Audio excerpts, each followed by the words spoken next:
एक फंड है, इंडिया का सबसे बड़ा एक्टिवली मैनेज्ड फंड। इसका नाम है पराग पारिक फ्लेक्सी कैप। एक इंसान के नाम पे बना पराग पारिक, जो 2015 में एक कार एक्सीडेंट में दुनिया छोड़ गए। उनका सपना था कि इंडिया में वैल्यू इन्वेस्टिंग का कल्चर बनना चाहिए और आज उनके नाम का फंड 1,64,000 करोड़ रुपीस मैनेज करता है। इतना बड़ा है कि next closest competitor HDFC flexi cap उससे भी 50,000 करोड़ छोटा है। लेकिन यही फंड जिसको मॉर्निंग स्टार ने 2026 में best flexi cap fund award दिया, इसका रिटर्न पिछले एक साल में सिर्फ 0.9% पर एनम है। इसी समय एफडी में 7% रिटर्न्स थे और पीपीएफ में 7.1 और ये फंड 0.9%। और जब इन्वेस्टर्स ने सवाल पूछना चालू किया तो सीआईओ राजीव ठक्कर ने एक लेटर लिखा और उसकी पहली लाइन थी, TLDR, nothing changes, you don't need to read this. आज मैं आपके सामने दो फैक्ट शीट्स खोल के बैठा हूं, सितंबर 2024 की और जुलाई 2026 की। और एक सवाल है, क्या पराग पारिक फ्लेक्सी कैप ने रिटेल इन्वेस्टर्स की आंख में धूल झोंकी? इस वीडियो में हम देखेंगे कि 22 महीने में फंड का पैसा कहां गया, क्या बेचा, क्या खरीदा, कौन सी बेट सही निकली, कौन सी गलत निकली। राजीव ठक्कर का letter line by line decode करेंगे। रेटिंग एजेंसीज क्या बोल रही हैं, मॉर्निंग स्टार, क्रिसिल, ये सबके नंबर्स क्या होंगे, रेडिट पे क्या चल रहा है, एक्स पे क्या लोग बोल रहे हैं, और एन में 5 बिहेवियरल लेसन्स हैं जो सिर्फ पीपीएफएस इन्वेस्टर्स के लिए नहीं, हर एक म्यूचुअल फंड इन्वेस्टर के काम आएंगे। तो लास्ट तक जरूर बने रहिएगा क्योंकि असली इंसाइट वहीं पे मिलने वाली है। पर आगे जाने से पहले अभी तक आप में से सिर्फ 26% लोगों ने ही चैनल को सब्सक्राइब किया है, तो फटाफट सब्सक्राइब करके घंटी दबा दीजिए ताकि ऐसी अमेजिंग वीडियोस आपसे मिस ना हो। देखिए, वो दिन जब सब अच्छा था, कहानी समझने के लिए थोड़ा पीछे चलना पड़ेगा। सितंबर 2024 मार्केट में एकदम धमाल चल रही थी, निफ्टी ऑल टाइम हाई पे था और पराग पारिक फ्लेक्सी कैप फंड उसका एक साल का रिटर्न 39.74% था। वही बेंचमार्क निफ्टी 500 ने भी 41% के रिटर्न्स दिए थे। सब बहुत खुश थे। उस वक्त फंड का एनएवी था 82.62 रुपीस और एयूएम था, जिसे हम एसेट अंडर मैनेजमेंट कहते हैं, वो था करीबन 82,000 करोड़ का। फंड की टैगलाइन थी, pioneer in international investing. Portfolio में Meta, Microsoft, Alphabet, Amazon, Silicon Valley के बादशाह बैठे हुए थे। कैश 14% था। शार्प्स रेशियो, जो बताता है कि रिस्क एडजस्टेड रिटर्न्स कैसे मिल रहे हैं, वो 0.98 था। मतलब हर यूनिट रिस्क पर ऑलमोस्ट एक यूनिट का रिटर्न दे रहे थे। फिनट्वीट पे, रेडिट पे, यूट्यूब पे हर जगह एक ही बात थी कि Parag Parikh flexi cap is the gold standard. लोग अपने बच्चों के नाम से एसआईपी शुरू कर रहे थे, एनआरआईज डॉलर कन्वर्ट करके इन्वेस्ट कर रहे थे, फाइनेंस इन्फ्लुएंसर्स बोल रहे थे अगर सिर्फ एक फंड रखना है तो यही रख लो। और फिर 22 महीने गुजर गए। जुलाई 2026 में फैक्टशीट खोलता हूं तो एनएवी दिखती है 92 रुपीस के आसपास। रुको, सितंबर 2024 में ये एनएवी 82.62 थी और अब 92.05 है। यानी 22 महीने में टोटल कितना बढ़ा? 3 रुपीस 43 पैसा। अगर आप परसेंटेज में कन्वर्ट करेंगे तो ये बनता है 3.88। अब 3.88 पर ईयर नहीं, 22 महीने का है। तो अगर आप इसे एनालाइज करेंगे तो आंसर आता है 2.1% पर ईयर।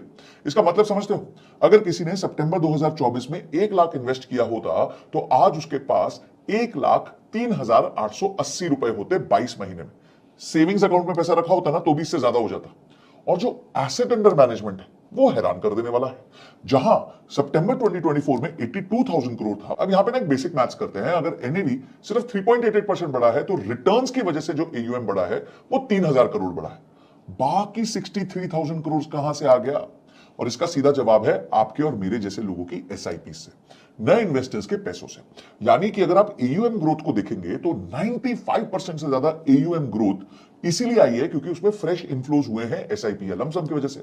आज तो एयूएम 1,64,000 करोड़ क्रॉस कर गया है। अब एक्सपेंस रेशियो की बात करते हैं। ये वो पैसा है जो फंड हमसे लेता है हमारे पैसे मैनेज करने का। इस समय ये 0.52% है। सुनता बहुत छोटा लगता है ना कि 0.52% तो बहुत ही कम है, वो भी साल का।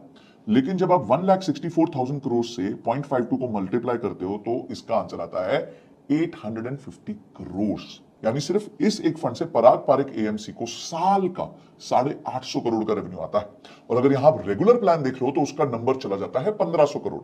मतलब फीस तो बढ़ गई है पर रिटर्न्स कुछ भी नहीं है। राजीव ठक्कर ने अपने लेटर में एक बहुत शार्प लाइन लिखी है, एफडी जैसे रिटर्न्स चाहिए तो एफडी में इन्वेस्ट कर दो। टेक्निकली तो सही बात है, लेकिन जब आपका फंड बेंचमार्क निफ्टी 500 से भी अंडर परफॉर्म करे, जो निफ्टी 500 है उसने 3.37% रिटर्न दिया है और आपके फंड ने -0.12% रिटर्न दिया है, तो बेंचमार्क ने भी वही मार्केट झेली है और उसने आपको पॉजिटिव रिटर्न दे दिया। अब जरा लेटर को छोड़ते हैं, फैक्ट शीट को खोलते हैं, क्योंकि फंड मैनेजर क्या कहता है उससे ज्यादा इंपॉर्टेंट है कि फंड मैनेजर क्या करता है, और यहां कहानी इंटरेस्टिंग हो जाती है। सबसे पहली बात आती है कैश की। ये वो चीज है जिसके लिए पराग पारिक को सबसे ज्यादा गालियां मिलती है। लोग कहते हैं ये हमारा पैसा लेके कैश में रख देते हैं और उस पर भी फीस चार्ज करते हैं। सोशल मीडिया पे यही नैरेटिव चल रहा है, लेकिन फैक्ट शीट क्या कहती है समझते हैं। सितंबर 2024 में जो कैश था वो 14% था, लगभग 11,500 करोड़ रुपए बैठे हुए थे, पर पीक पे ये नंबर 25% तक पहुंच गया था, और जुलाई 2026 में ये नंबर 4.57% है, यानी 25% के कैश होल्डिंग से आज 4.57%। इसका मतलब साफ है, ठक्कर ने पैसा कहीं ना कहीं तो इन्वेस्ट कर दिया, अग्रेसिवली लगाया है। जब उन्हें अपॉर्चुनिटीज दिखी उन्होंने कैश डिप्लॉय कर दिया। तो ये कहना कि ये लोग सिर्फ कैश में बैठे हैं फैक्टशीट से मैच नहीं करता। अब सवाल यह है कि पैसा लगाया कहां, और यहां पे असली कहानी शुरू होती है। आईटी सॉफ्टवेयर, वो बेट जिसको सब गलत बोल रहे हैं। मैं आपको बताता हूं क्या हुआ था। मुझे अच्छी तरह याद है जब पीपीएफएस आईटी में इन्वेस्ट कर रहा था तो लोग कमेंट्स में आपको बोलते थे एक और बड़ी गलती कर दी, आईटी सेक्टर इंडिया का डूब जाएगा, टीसीएस तो कभी बढ़ ही नहीं सकता। इतनी हेट मिलती थी एक सेक्टर के प्रति, मैं बता नहीं सकता। अब फैक्ट शीट देखते हैं। सितंबर 2024 में आईटी का एलोकेशन 6% था, और जुलाई 2026 में यह नंबर 10.3% हो चुका है। ये 70% की जंप है। एचसीएल टेक, इन्फोसिस, टीसीएस, इन सब पे स्टेक बढ़ा दिया गया। जब पूरी दुनिया बोल रही थी कि एआई इंडियन आईटी स्टॉक्स को खा जाएगा, ठक्कर आईटी स्टॉक्स खरीद रहे थे चुपचाप, बिना किसी अनाउंसमेंट के। हर महीने थोड़ा थोड़ा पोजीशन बिल्ड कर रहे थे। और आज आईटी सेक्टर ने क्या किया, ये आप सब जानते हैं। वो आईटी बेट जिसको कमेंट्स में सब गलत बोलते थे, वो फंड के पोर्टफोलियो का 10% बन चुकी है। कॉन्ट्रेरियन इन्वेस्टिंग का टेक्स्ट बुक एग्जाम्पल हो गया। ठक्कर ने अपने लेटर में इस बेट को डिफेंड करते हुए लिखा है कि जो काम पहले एक टीम ऑफ पीपल को आउटसोर्स करते थे, वो अब एक टीम ऑफ पीपल और एआई को आउटसोर्स होता है। काम खत्म नहीं हुआ है, सिर्फ उसका फॉर्म बदल गया है। और उन्होंने एक और इंटरेस्टिंग पॉइंट उठाया है, एआई से हैकर्स एफिशिएंट हो रहे हैं तो साइबर सिक्योरिटी का काम बढ़ेगा, इंप्लीमेंटेशन की डिमांड कम नहीं होगी, वो बढ़ेगी। अब दूसरा जो सेक्टर था वो था गैस सेक्टर। ये ना एकदम नई चुपचाप वाली बेट थी। ये वो चीज है जो हेडलाइंस में नहीं आई लेकिन फैक्ट शीट में साफ साफ दिखती है। अगर आप पिछले 3-4 महीने के मंथली डिस्क्लोजर्स ट्रैक कर रहे हैं तो आपको दिखेगा पेट्रोनेट एलएनजी में 51% होल्डिंग इंक्रीज करी, महानगर गैस, आईजीएल दोनों में डबल डिजिट इंक्रीमेंट आया है। पिछले 3 से 4 महीने से कंसिस्टेंटली गैस कंपनीज में पोजीशन बिल्ड हो रही है। ये स्लो क्वाइट अक्यूमुलेशन है, कोई प्रेस रिलीज नहीं है, कोई इंटरव्यू नहीं है, बस हर महीने थोड़ा थोड़ा खरीदते जा रहे हैं। ये तो वैल्यू इन्वेस्टिंग का तरीका है, बोरिंग, अनग्लैमरस लेकिन इफेक्टिव। अब कैपिटल मार्केट स्टॉक्स 2024 के डार्लिंग्स निकले थे। ये दूसरी तरफ की कहानी। मोतीलाल ओसवाल 2024 का पोस्टर चाइल्ड था, और उस समय उनका स्टेक उस पर 2.06% था, जो अब 0 हो गया है। एमसीएक्स 1.29 था, जो अब 0 हो गया है। Balkrishna industries, NMDC, Ipca labs, अपने पोर्टफोलियो से पराग पारिक ने सबको निकाल दिया है। कैपिटल मार्केट्स का टोटल एलोकेशन 6% से गिर के 1% आ गया है।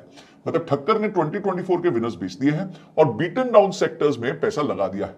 ये बहुत ही गट्सी मूव हो सकता है, पॉपुलर तो नहीं है लेकिन वैल्यू इन्वेस्टिंग कभी पॉपुलर होती भी नहीं है। अगला आता है रियल एस्टेट इन्वेस्टमेंट ट्रस्ट। ये बिल्कुल नया एक्सपेरिमेंट है।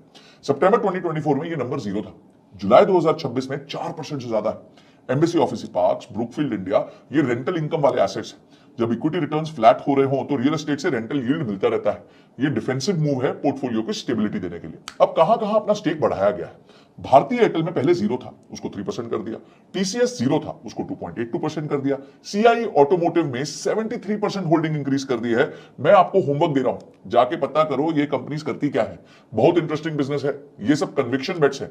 1,64,000 करोड़ के फंड में 3% की पोजीशन बनाना लगभग 5,000 करोड़ की पोजीशन होती है। और एक नंबर जो कोई नहीं देख रहा, वो है पोर्टफोलियो टर्नओवर। सितंबर 2024 में ये 8% था और जुलाई 2026 में ये 17% है, यानी डबल से ज्यादा हो गया है। यानी इस समय राजीव ठक्कर बहुत एक्टिवली अपने पोर्टफोलियो को रीशफल कर रहे हैं। ये बाय एंड होल्ड फॉरएवर वाली इमेज से बिल्कुल अलग है। फंड मैनेजर ने भी खुद पिवट कर लिया।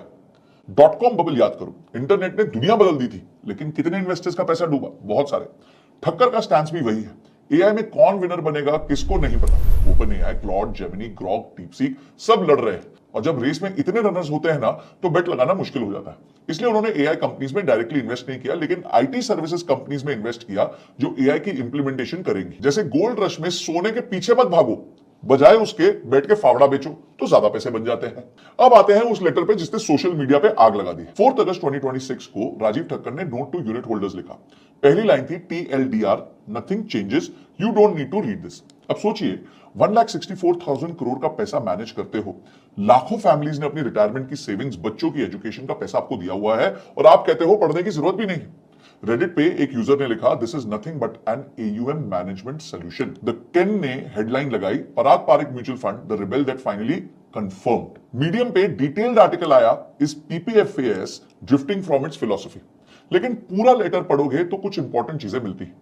ठक्कर ने क्रिटिक्स को बिजी बॉडीज कह दिया। फंड का लीन पीरियड चल रहा है, ये सबको दिखता है, मतलब फंड परफॉर्म नहीं कर रहा है। लेकिन ये आपका टेस्ट ज्यादा है, फंड मैनेजर का कम है। क्या आप वो सब बातें निभा पाओगे जो आपने इन्वेस्ट करते वक्त अपने आप को समझाई थी कि भाई मैं तो एक लॉन्ग टर्म इन्वेस्टर हूं, 7-8 साल के लिए आया हूं। ये पर्सपेक्टिव इंपॉर्टेंट है, लेकिन बिजी बॉडीज कहना फिर भी टोन डेफ हो जाता है।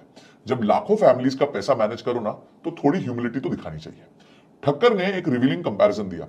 उन्होंने कहा कि मैंने 2007 में 100 करोड़ के PMS पे इससे बड़ा अंडर परफॉर्मेंस मैनेज किया है।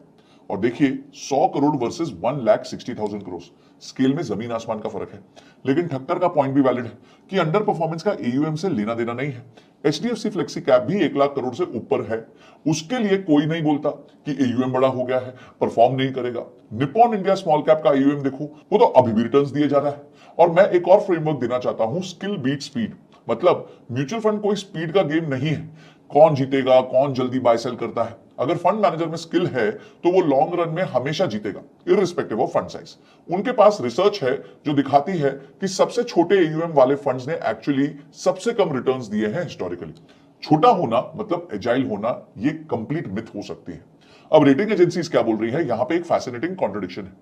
टिकर टेप के अगस्त 2026 नंबर्स के हिसाब से पराग पारिक फ्लेक्सी कैप का अल्फा -1.37 है, शार्प रेशियो -0.31 है। माइनस शार्प रेशियो का मतलब समझते हो कि इस फंड ने FD से भी कम रिटर्न्स दिए हैं, और वो भी रिस्क एडजस्ट करने के बाद। टिकर टेप की अपनी हेडलाइन है, best performer in 2025, struggling in 2026। लेकिन उसी फंड को मॉर्निंग स्टार ने 2026 अवार्ड्स में best flexi cap equity fund बना दिया। क्यों? क्योंकि मॉर्निंग स्टार ना 1 साल नहीं देखता, वो 3 साल, 5 साल, 10 साल का वेटेड एवरेज दिखता है। लॉन्ग टर्म में फंड अभी भी स्ट्रॉन्ग है। क्रिसिल ने भी फंड को टॉप 30th परसेंटाइल्स में रखा है, 3 कंसेक्यूटिव क्वार्टर्स, यानी 9 महीने तक कंसिस्टेंटली। देखिए ये सब क्यों हो रहा है पता है, क्योंकि बहुत सारे इन्वेस्टर्स ने ना कभी भी साइडवेज मार्केट्स नहीं देखी, और पिछले 2 साल से मार्केट साइडवेज है। मजे की बात यह है कि निफ्टी जो सितंबर 2024 का लेवल था, आज तक वहां पे वापस नहीं आया है। ये लास्ट लाइन याद रखना, क्योंकि यही इस पूरी कहानी का क्रक्स है। अब देखो दोनों तरफ की बात करते हैं, क्योंकि सच्चाई कभी एक तरफ की नहीं होती। जो लोग कहते हैं धूल झोंकती है, उनके पास सॉलिड आर्ग्यूमेंट्स हैं। 1500 करोड़ की एनुअल फीस है, नियर जीरो रिटर्न्स है, फंड इतना बड़ा है कि स्मॉल कैप्स में मीनिंगफुल बेट ऑलमोस्ट इम्पॉसिबल है, इसलिए 70% लार्ज कैप है। तो फ्लेक्सी कैप कहां रह गया भाई? जनवरी 2026 में इन्होंने अलग से एक लार्ज कैप फंड भी लॉन्च कर दिया था, जबकि इनका फ्लेक्सी कैप खुद ही लार्ज कैप बना हुआ है। अब दूसरी एक बहुत इंपॉर्टेंट बात समझिएगा कि पराग पारिक में ना एग्जिट लोड बहुत अलग है। बाकी नॉर्मल फंड्स में एग्जिट लोड होता है 1% अगर आप 1 साल के अंदर छोड़ो तो। पराग पारिक में ये नंबर 2% है। अब आप सोचिए कि आपने पैसा भी डाल दिया और अभी आपको बाहर भी नहीं निकलने दे रहे हैं। ये कह रहे हैं कि भैया 2 साल रुको, तभी जो है आप हमारे यहां से 1% पे बाहर निकल सकते हो, अगर आप 1 साल में निकलोगे तो 2% ले जाएंगे। तो यानी कि मैं पहले फीस लूंगा 0.5% की, फिर परफॉर्मेंस भी नहीं दूंगा, और 1 साल में जाने की कोशिश करोगे तो 2% ले भी लूंगा, और उसके बाद कम्युनिकेशन में बिजी बॉडीज और नथिंग चेंजेस लिख रहे हो। अब दूसरी तरफ देखते हैं, एविडेंस ये भी स्ट्रांग है कि सिंस इंसेप्शन इनका CAGR अभी भी 18.32% है, जबकि इनका जो बेंचमार्क है निफ्टी 500 उसका नंबर 14.26 है। अगर इंसेप्शन पे आपने 10,000 रुपए लगाए होते तो आज उसकी वैल्यू 92,000 होती, पर यही 10,000 की वैल्यू निफ्टी 500 में 58,000 होती। यानी कि इन्होंने निफ्टी 500 से 58% ज्यादा वेल्थ क्रिएट की है 13 साल के अंदर। 10 साल के रोलिंग रिटर्न्स का मिनिमम भी 17.23% है, किसी भी 10 साल की विंडो में इतना दिया है इन्होंने। कैश इनका 25% से 4.57% आ गया है, पैसा डिप्लॉय हो रहा है। इनसाइडर्स की होल्डिंग 476 करोड़ से बढ़ के 632 करोड़ हो गई है, यानी कि जो फंड चला रहे हैं उनका खुद का पैसा भी लगा हुआ है। पोर्टफोलियो प्राइस टू अर्निंग 16.78 है, जबकि कैटेगरी का एवरेज 27 है, मतलब पोर्टफोलियो मार्केट से 38% सस्ता भी। और मॉर्निंग स्टार, दुनिया की सबसे रिस्पेक्टेड रेटिंग एजेंसी, ने इसी फंड को 2026 का भी बेस्ट फ्लेक्सी कैप फंड चुना है। अब ना एक चीज समझ लीजिए कि ये कहानी सिर्फ पराग पारिक फ्लेक्सी कैप की नहीं है, ये हर म्यूचुअल फंड इन्वेस्टर की कहानी है, और इसमें 5 लेसन छुपे हैं जो आपकी इन्वेस्टिंग लाइफ बदल सकते हैं। पहला कि AUM ना पॉपुलैरिटी का मेजर है, परफॉर्मेंस का नहीं। सबसे ज्यादा बिकने वाली चाय जरूरी नहीं है कि सबसे स्वाद हो, जब एयूएम डबल हो लेकिन एनएवी सिर्फ 4% बढ़ा हो तो समझ जाओ कि ग्रोथ जो है वो इन्वेस्टर्स के भरोसे की वजह से आ रही है, फंड के परफॉर्मेंस की वजह से नहीं आ रही। ये बुरा नहीं है नेसेसरली, लेकिन इसको समझना बहुत जरूरी है। दूसरा है, लीन पीरियड फंड मैनेजर का टेस्ट नहीं है, यह आपका टेस्ट है। मैं हमेशा कहता हूं कि जब आपके फंड का बुरा वक्त चल रहा हो ना, तो वो आपका इम्तिहान है। क्या आप वो सब बातें निभा पाओगे जो इन्वेस्ट करते वक्त आपने खुद को समझाई थी कि मैं भैया लॉन्ग टर्म इन्वेस्टर हूं, 7-8 साल वेट कर लूंगा। ये सारी चीजें आपको याद करनी पड़ेगी। अगर आपने यूट्यूब पे बेस्ट फंड 2024 देख के इन्वेस्ट किया था तो प्रॉब्लम फंड में नहीं है, आपकी रिसर्च में। तीसरा है, रेटिंग एजेंसीज को समझो, इनको ब्लाइंडली फॉलो मत करो। मॉर्निंग स्टार ने बेस्ट फ्लेक्सी कैप फंड का अवार्ड दे दिया, लेकिन अल्फा नेगेटिव है, शार्प रेशियो नेगेटिव है। क्यों? क्योंकि मॉर्निंग स्टार लॉन्ग टर्म देखता है, टिकर टेप शॉर्ट टर्म स्नैपशॉट दिखाता है, और दोनों सही अपने अपने फ्रेम में। चौथा, इंडस्ट्री का अच्छा होना और वेल्थ क्रिएट होना बिल्कुल अलग बात है। यह लेसन पराग पारिक फ्लेक्सी कैप की एआई स्टैंड से आता है। टेलीकॉम ने दुनिया बदल दी, लेकिन एयरटेल के अलावा किसी टेलीकॉम कंपनी ने इन्वेस्टर को पैसा बना के नहीं दिया। इंटरनेट ने दुनिया बदल दी, लेकिन .com बबल में करोड़ों रुपए डूब गए। एआई दुनिया बदलेगा, लेकिन इसका मतलब यह नहीं है कि हर एआई कंपनी में पैसा लगाना जरूरी है। कभी कभी फावड़ा बेचने वाले से खरीदना यानी आईटी सर्विसेज कंपनी ज्यादा समझदारी है। पांचवा और सबसे जरूरी, एसेट एलोकेशन पहले, फंड सिलेक्शन बाद में। ठक्कर ने अपने लेटर की सबसे पावरफुल लाइन ये लिखी है, if your equity investments are a part of well thought out asset allocation appropriate to your needs, there is no need to worry at all। अगर पराग पारिक आपके पोर्टफोलियो का 25% है और बाकी डेट, गोल्ड, रियल एस्टेट में भी है, तो 22 महीने का अंडर परफॉर्मेंस आपकी नींद नहीं उड़ाएगा। प्रॉब्लम तब होती है जब आपने पूरा 100% इन्वेस्टमेंट एक ही जगह पे पटक दिया किसी को सुन के। 1 साल, 3 साल की परफॉर्मेंस छोड़ो, 8 साल की परफॉर्मेंस देखो, रोलिंग रिटर्न्स देखो। अगर फंड कंसिस्टेंटली बेंचमार्क को बीट कर रहा है लॉन्ग टर्म में, तो घबरा के एग्जिट करने की जरूरत नहीं है। तो देखिए, फाइनल आंसर यह है, क्या पराग पारिक फ्लेक्सी कैप ने धूल झोंकी है? नहीं, लेकिन उन्होंने वो बात भी नहीं बताई जो बतानी चाहिए थी, कि इतने बड़े एयूएम से सेम लेवल का आउट परफॉर्मेंस मुश्किल होगा, कि फ्लेक्सी कैप अब ज्यादा लार्ज कैप बन चुका है, कि फीस एब्सोल्यूट टर्म्स में बहुत ज्यादा हो चुकी है। उन्होंने धूल नहीं झोंकी, लेकिन शीशे पे धूल जमने दी और साफ करने की जल्दी भी नहीं की। फैक्ट दिखाती है कि काम हो रहा है, कैश डिप्लॉय हो रहा है, आईटी बेट्स लग रही हैं, गैस कंपनीज में क्वालिटी पोजीशंस बनाई जा रही हैं, पोर्टफोलियो सस्ता है मार्केट से, मॉर्निंग स्टार ने अवार्ड दे दिया है, इनसाइडर्स अपना पैसा बढ़ा रहे हैं, लेकिन कम्युनिकेशन में थोड़ी ह्यूमिलिटी चाहिए। बिजी बॉडीज मत कहो अपने इन्वेस्टर्स को, नथिंग चेंजेस मत लिखो जब लाखों परिवारों का पैसा आपके हाथ में हो। पराग पारिक जिस इंसान के नाम पे ये फंड है ना, उन्होंने एक किताब लिखी थी, स्टॉक्स टू रिचेस। उसमें उन्होंने लिखा था कि सबसे बड़ा रिस्क ये नहीं है कि मार्केट गिरेगी, सबसे बड़ा रिस्क है कि इन्वेस्टर अपना बिहेवियर कंट्रोल ना कर पाए। और मैं एक बात बोलूंगा जो आपके साथ रहनी चाहिए, ये लीन पीरियड फंड मैनेजर का टेस्ट नहीं, ये आपका टेस्ट है। आज अगस्त 2026 में दोनों टेस्ट चल रहे हैं, फंड मैनेजर का भी, इन्वेस्टर का भी। कौन जीतेगा इसमें वो देखना पड़ेगा। याद रखिए, म्यूचुअल फंड तो सही है, लेकिन म्यूचुअल फंड में सही रहना वो बहुत जरूरी है। तो दोस्तों, अगर आपको ये टोटल एनालिसिस पसंद आया हो तो लाइक जरूर करना। मन में और भी कोई प्रश्न रह गया हो तो कमेंट सेक्शन में जरूर पूछना। सब्सक्राइब किए बिना मत जाना। और हाँ, बहुत सारे लोगों को मैंने फाइनेंशियल इंडिपेंडेंस की राह पे डाला है। इसके लिए मैं 3 घंटे का फ्री वेबिनार करता हूं, फ्री मास्टर क्लास करता हूं। उसको अगर आप अटेंड करना चाहते हैं तो फॉर्म का लिंक डिस्क्रिप्शन में है, फॉर्म भर दीजिए। एंड में एक व्हाट्सएप ग्रुप है, उसको ज्वाइन कर लीजिए। वैसे ये कंप्लीटली फ्री है, 50,000 से ज्यादा लोग इसे अटेंड कर चुके हैं। पर हाँ, एक बार ग्रुप भर गया तो फर्दर रिविजन नहीं लिए जाएंगे। तो मिलता हूं आपको मैं उस पर्टिकुलर मास्टर क्लास में। This is Sanjay Kathuria signing off. चलो नेक्स्ट वीडियो। जय जय भारत।